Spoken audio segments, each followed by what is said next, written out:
morning, everyone. Good morning. Good morning, everyone. Welcome to my YouTube channel. I hope everyone is okay, and I hope everyone has a good weekend. If you like my videos, please press the like button. Please do subscribe. Today is Saturday, lovely Saturday morning. As usual, I feel hot. It feels humid in this flat. So I've got shorts and a t-shirt on. The temperature is 22.5 degrees inside this flat. But it feels hotter to me. I don't know why it does. Alexa, good morning. Good morning and happy International Tiger Day, which celebrates these majestic creatures and raises awareness for protecting their habitats. If you want to learn more about these big cats, ask me for a tiger fact. Okay, Alexa, give us a tiger fact. Here's a fact about tigers. The tiger is one of the animals displayed on the Pashupati seal of the Indus Valley Civilization. Alexa, what's the time, please? The time is 8:54 a.m. Alexa, what's the date today? Alexa, the date. Alexa, what is the date today? It's Saturday the 29th of July. Alexa, what's the weather like? In Rochester, it's 17 degrees Celsius with mostly cloudy skies. Today, you can expect clouds with a chance of showers, with a high of 22 degrees and a low of 13 degrees. And Alexa, can you tell me a joke? What's a pirate's favorite letter? You might think it's R, but his first love be the sea. I'm just going to ask Alexa what the Euro Millions was last night, because I went to bed early. I wasn't very well yesterday at all. Alexa, what were the Euro Millions numbers for yesterday? From thessun.co.uk. The National Lottery Euro Millions winning numbers yesterday were 32, 16, 48, 44, 28. If you'd like another answer, just say, next. I only got one of those, that was number 48. I'm not winning on a scratch card either, but I've had three £3 scratch cards and I've not won a thing on either of them. That's in the past couple of weeks, so I'm just leaving those out for a while. One number. Right.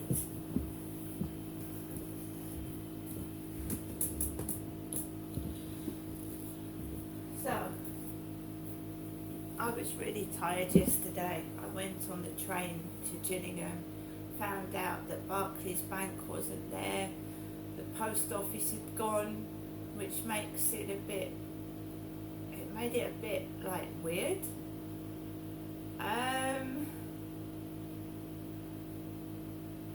Just the whole place just felt like it had gone to rack and ruin.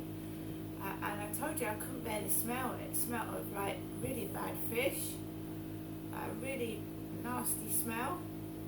And I'd had a massive headache first thing yesterday morning after walking Max. And then before I walked Max, and then I walked him, and then I came back and I had another nasty headache. So I had a cluster of 2 headaches, one after the other, and I forced myself to go out because I didn't want to be overdrawn in my bank. And there used to be a Barclays Bank in Strood, and they're all shutting down, aren't they? The banks are. There used to be a post office in W.H. Smith's in Gillingham, but that's gone, and the W.H. Smith's is shut down. The library's still there, but without what I needed, I didn't want to stay there. The Wilkinsons were still there, and I like Wilkinsons because it's like got all bits and pieces, but I didn't go in there. And it was crowded, there was people everywhere, but it was the stink that put me off. It smelt bad. It really did. Worse than like 100 bin men machines, taking out the bins and putting them in the bin cart. It was awful. I felt sick.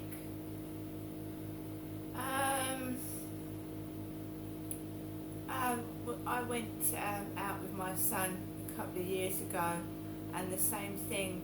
There was dead jellyfish and fish in the sea, and people were swimming in it with all these floating dead fish, and the sea stank because all the sewage goes into it, doesn't it?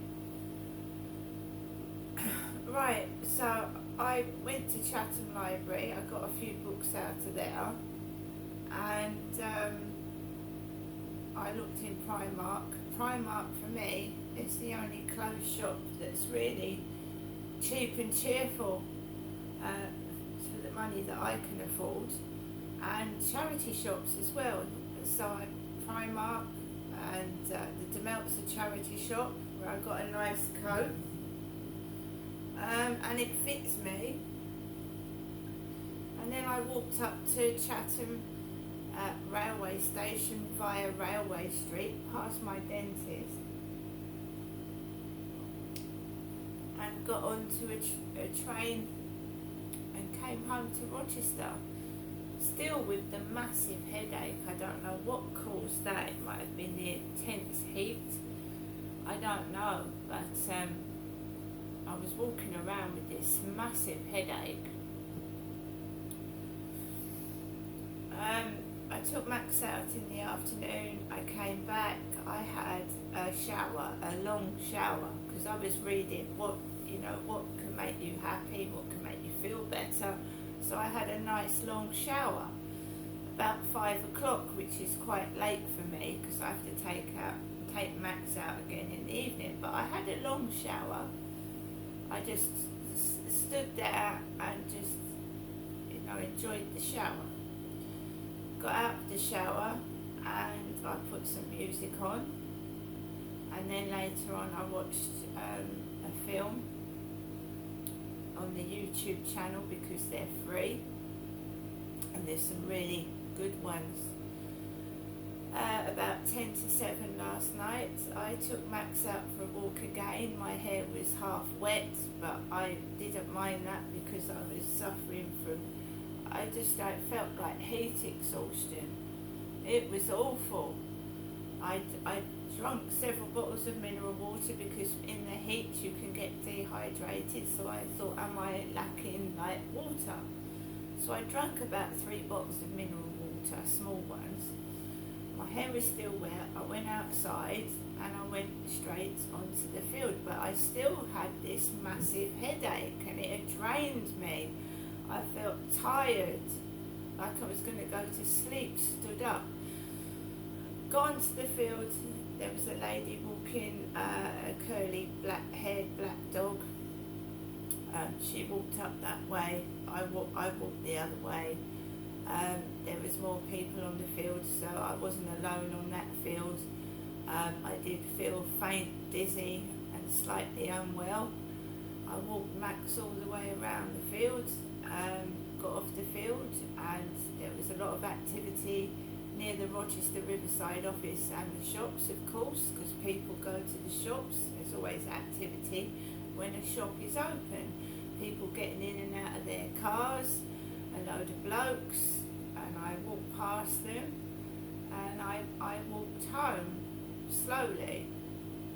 Got into my flat. I hadn't had any post yesterday at all, nothing. No news is good news, because 2 days ago I got the DW, I don't know, it was the government letter. When I had a child in 2005, I looked after that child till he was 2.5 years old, and then he was taken off me and given to my ex-husband. I then came down to Kent, Chatham, from Gloucestershire, and basically I was like all messed up. I'd lost my flat, I'd lost my child, and I was in a terrible state. Later on in that year of 2008, I allegedly, you have to say allegedly, got raped by the Command House pub in Chatham in late October of that year, and my head was a mess.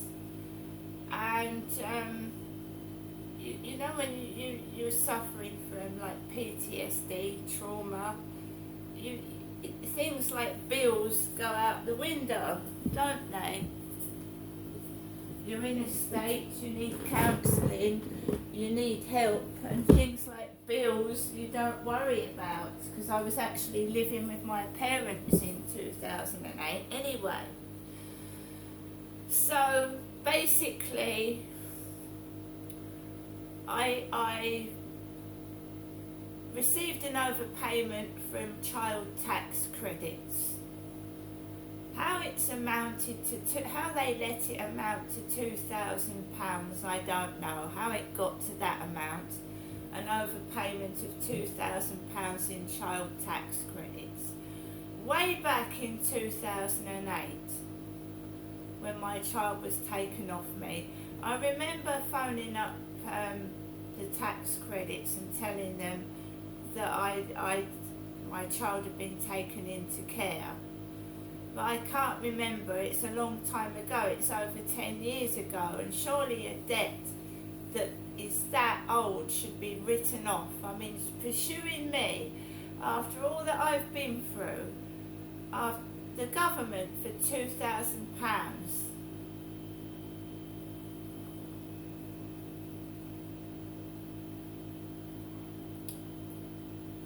Wherever that letter's come from, I've lost it. I was so upset.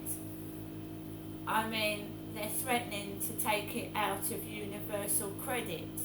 I don't get universal credit, I get disability benefit. So if they take that money, which is meant to help me with my chronic pain disability, that's terrible.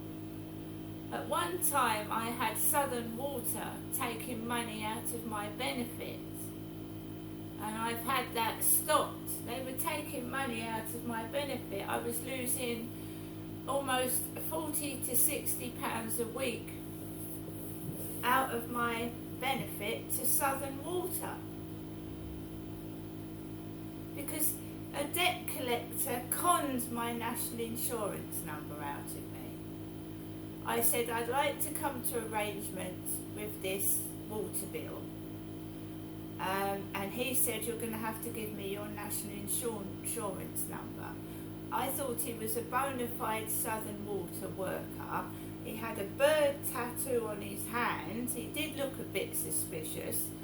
So I gave this chap my national insurance number. Next thing I know, the job centre's contacting me saying that Southern Water are taking so much out of my benefit. And that went on for years until I actually moved to this property, when I put a stop to it, because Southern Water was trying to take money out of my benefit when I'd swapped addresses. And I wasn't paying for someone else's water at my previous address. And we've changed to ICOSA, and I pay that by direct debit now. But, you know, beware of people coming to the door asking for bank details and national insurance numbers, because somebody did that to me. And I actually believed they were a bona fide worker, because they seemed to have a badge and everything. But remember that people can fake ID badges online. They can fake social services badges, anything, any badge that you can imagine can be faked online. You can also get fake school certificates. This is how some people con their way into jobs when they haven't got any qualifications at all.